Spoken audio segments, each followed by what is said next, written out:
हर खबर पर होगी आपकी पकड़। डाउनलोड कीजिए एबीपी लाइव ऐप। तो पूरा देश इन जांबाजों को सलाम कर रहा है। आइए इसी मसले पर बातचीत करते हैं। कई खास मेहमान मेरे साथ जुड़ चुके हैं। सबसे पहले उनसे मैं आपका परिचय करवा दूं। हमारे साथ मेजर जनरल जीजी द्विवेदी साहब हैं। Major general Dwivedi special force के साथ 2 बार गलवान में तैनात रहे। यही फोर्स जो आज चीन को धूल चटा रही है। और हमारे साथ मेजर जनरल AK सिवाज साहब भी हैं। मेजर जनरल सिवाज की भी तैनाती उसी इलाके में 2 साल तक रही जहां अभी चीन से तनाव है। नीरज राजपूत भी हमारे साथ जुड़ चुके हैं, हमारे सहयोगी। नीरज, सबसे पहले आपके पास ही आना चाहूंगा और जरा बताइए आखिर किस तरीके से चीन की हर हिमाकत का जवाब दे रही है ये फोर्स?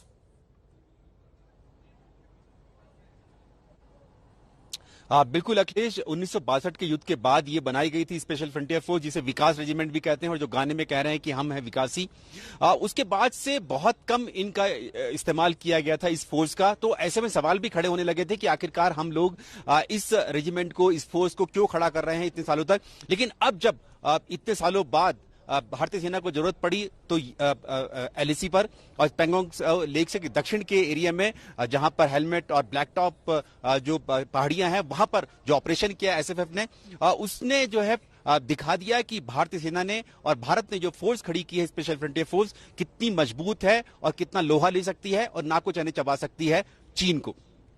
मुझे लगता है अब हमें अपने खास मेहमानों का रुख करना चाहिए और दोनों ही मेजर जनरल रिटायर्ड जीजी द्विवेदी साहब, major general retired AK Siwach साहब, आप दोनों को मुझे लगता है इस मौके पर जब भारत की सबसे बड़ी ताकत ने चीन को धूल चटाई है, देश को, भारत को इस SFF की ताकत के बारे में बताना चाहिए। आपसे शुरुआत करते हैं AK सिवाज सर।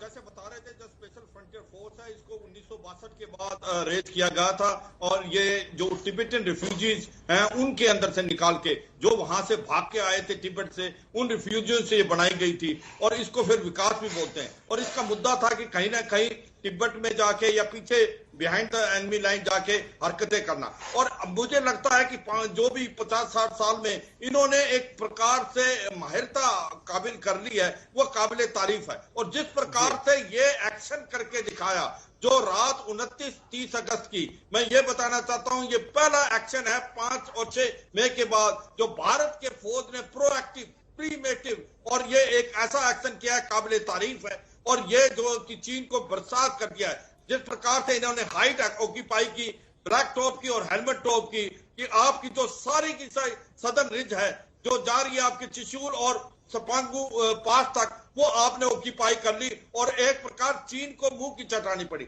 ये सच्चाई है कि ये जो इलाका था हमारे कंट्रोल से निकल गया था 1962 में, आज हमने वापस ले लिया है। और ये सच्चाई जो है ये की है स्पेशल फ्रंटियर फोर्स विकास बटालियन ने अपनी काबिलियत से वो दिखा दिया है। वो चीनियों से कितने ताकतवर हैं, कितने ज्यादा वो फिजिकली फिट है।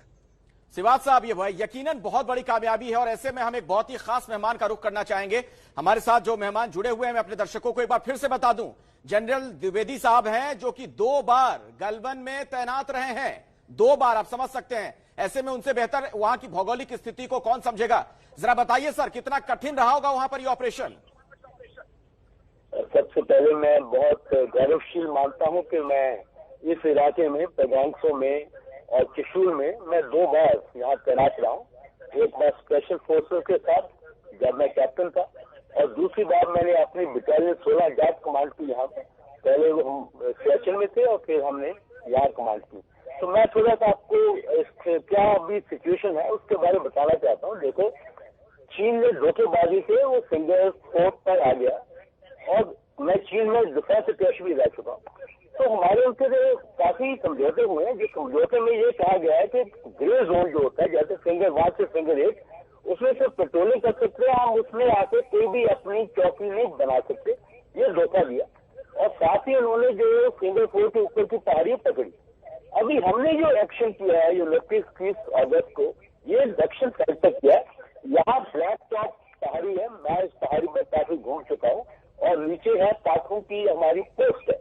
ये पहाड़ी बहुत ही अहम है क्योंकि इसमें हम 2 फायदे होते हैं। एक तो हम चीन की तरफ भेज सकते हैं और हम इसको डोमिनेट करते हैं, ये ग्रे जोन में है।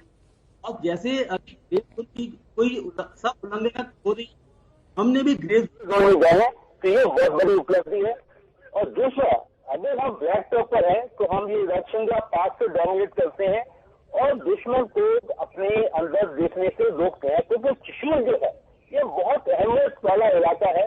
तो इसमें अगर हम चोटियों को पकड़ते हैं तो त्रिशूल का डिफेंस बहुत मजबूत हो जाता है। मेजर जनरल जीजी द्विवेदी, क्योंकि आप खुद इसी स्पेशल फोर्स के साथ तैनात रहे हैं, मुझे लगता है देश जानना चाहेगा आपसे सर, किस तरीके की ट्रेनिंग इनको दी जाती है, कितनी सख्त वो ट्रेनिंग होती है, कैसे सख्त जान ये फौजी बन जाते हैं। आइए अब आपको लेकर चलते हैं, खास मेहमान हमारे साथ लगातार बने हुए हैं, नीरज राजपूत भी हमारे साथ मौजूद है। नीरज, आपके पास आएंगे हम, लेकिन पहले मेजर जनरल द्विवेदी, क्योंकि स्पेशल फोर्स के साथ आप खुद तैनात रह चुके हैं, काम कर चुके हैं सर, ज्यादातर क्या इसमें तिब्बत मूल के ही सैनिक होते हैं? और बताइए जरा ट्रेनिंग किस तरीके से इनको सख्त जान बनाया जाता है? देखो, मैं इसके बारे में ज्यादा मैं इस पर नहीं आपसे इंफॉर्मेशन शेयर करूंगा, क्योंकि कुछ सिक्योरिटी रीजन होते हैं।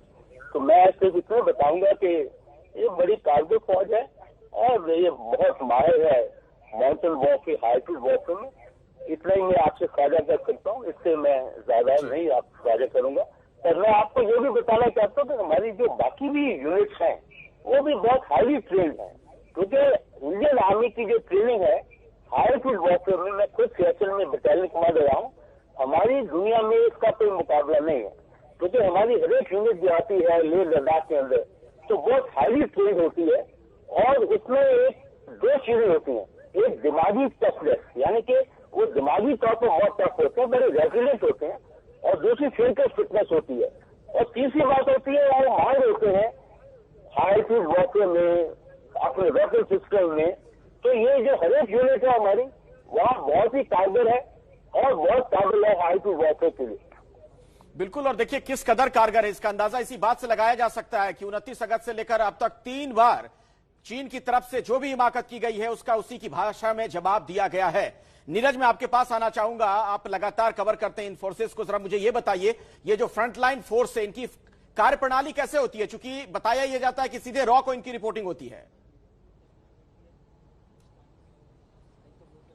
बिल्कुल अखिलेश, जो शुरुआत हुई थी स्पेशल फ्रंटियर फोर्स की 62 के युद्ध के बाद, तब जब रिसर्च एंड एनालिसिस विंग यानी RAW के तहत ही इसको खड़ा किया गया था।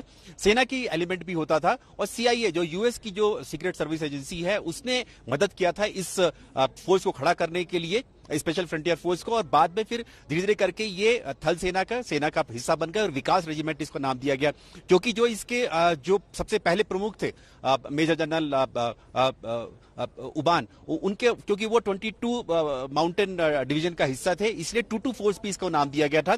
और इसकी जो ट्रेनिंग होती है बिल्कुल पैरा जो SF कमांडोज होते हैं यानी कि स्पेशल फोर्सेस की तरह होती है, पैरा जंपिंग इनके चार्टर में होता है, और उसके साथ साथ बहुत टफ, जैसे कि जनरल साहब कह रहे थे, बिहाइंड द एनिमी लाइंस जो है इनको ऑपरेशन करने होते हैं, यानी कि दुश्मन की सीमा के पीछे जाकर इनको ऑपरेशन करना होता है। बिल्कुल वही चार्टर है इनका, बहुत गुप्त रखा गया था इस फोर्स को, बहुत सालों तक दुनिया को पता ही नहीं चला था कि इस तरह की कोई फोर्स जिसमें तिब्बत मूल के जो सैनिक हैं वो हैं।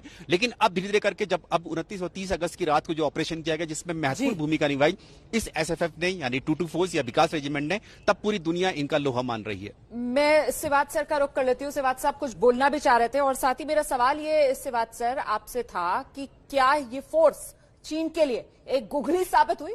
29 अगस्त से लेकर अब तक जिस तरीके से चीन को मात दे रही है लगातार ये फोर्स।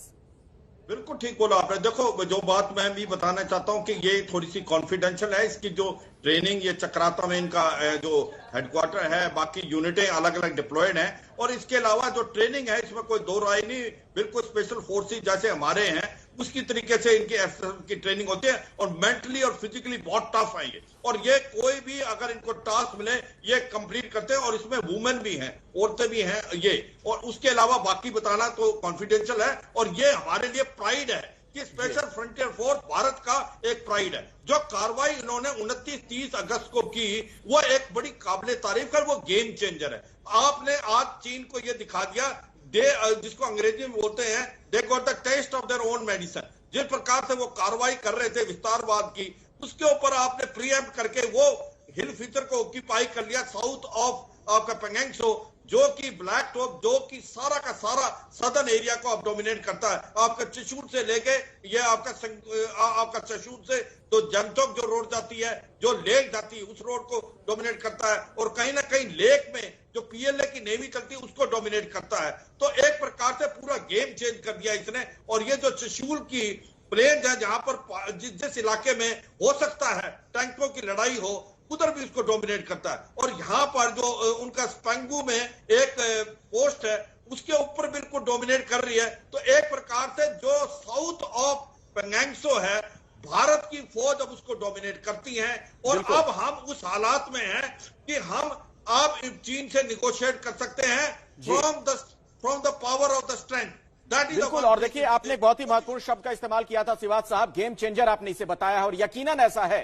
तो चीन को किस तरीके से यह फोर्स जवाब दे रही है, इसकी कुछ और खूबियों के बारे में भी आपको बताएंगे। और एबीपी न्यूज पर पहली बार यह वीडियो आप देख रहे हैं, तो एबीपी न्यूज पर पहली बार आप यह वीडियो देख रहे हैं, और जिस तरीके से इस फ्रंटियर फोर्स ने चीन को उसी की भाषा में जवाब दिया है, पूरा देश इन पर नाज करता है।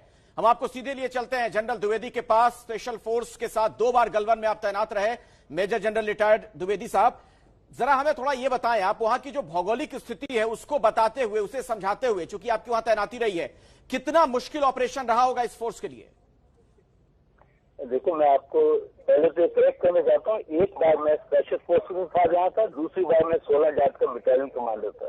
देखो, अभी भूगोल की बात मैं बताना चाहता हूँ कि ये हाई एल्टीट्यूड एरिया, ये बहुत डिफिकल्ट एरिया, बहुत मुश्किल एरिया है। इसमें 3 चुनौतियां होती हैं। सबसे पहले तो ऊंचाई, क्योंकि जो भी हमारी पोस्ट है वो 14-15 हजार फुट पर होती है, तो ये हमारी क्षमता जो है फिजिकल फिटनेस वो बहुत कम हो जाती है।